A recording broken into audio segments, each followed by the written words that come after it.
Já, Kristófer, 3-1 tap. Hvað myndir þú segja að hafi svona slögt á okkur? Hvað það sem að fór úrskeiðis?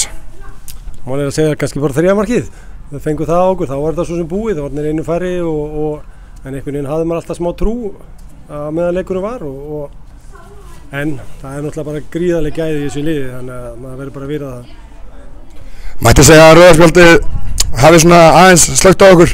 Þið náðu þarna einu marki eftir vítaði og svona sóttu aðeins en það kannski þurft enn auka mannin á.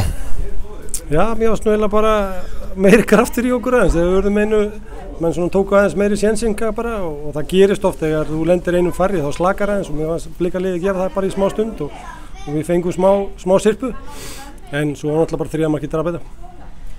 Algjörlega, hvað að bara tekum við deildinni á okkur? Hvað er svona markmið ykkar í deildinni sumar?